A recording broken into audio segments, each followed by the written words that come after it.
আসসালামু আলাইকুম, আমি আকসার আহমেদ, আকসার অপটোমেট্রিস্ট আই কেয়ার। আজ কথা বলবো ট্রমাটিক কেস নিয়ে, কর্নিয়াল অ্যাব্রেশন নিয়ে কথা বলবো। কিছুক্ষণ আগে আমার চেম্বারে একটা পেশেন্ট আসছে, সেটা হচ্ছে আমারই পরিচিত, আমার এক ফ্রেন্ড। ওর এক বাচ্চা আরেক বাচ্চার সাথে খেলতে গিয়ে ছোট বাচ্চার হাতে নখ লেগে গেছে, বড় বাচ্চার চোখে মনিতে, মানে কর্নিয়াতে একটু চামড়া ছিলে গেছে, চামড়া উঠে গেছে।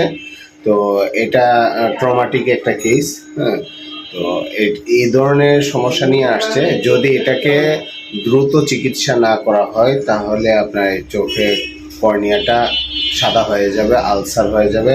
হ্যাঁ, মনিটাই বলতে গেলে নষ্ট হয়ে যাবে।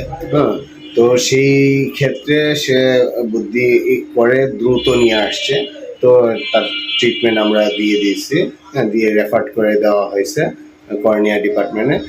তো তার এই ভিডিওটা করার উদ্দেশ্য হচ্ছে, যদি এই ধরনের কারো বাচ্চা বা বাচ্চার হাতে আরেক বাচ্চার হাতে গিয়ে চোখের মধ্যে আঘাত লাগে, তাহলে এই ধরনের ক্ষেত্রে আপনাকে দ্রুত নিকটবর্তী চক্ষু ডাক্তারের শরণাপন্ন হতে হবে।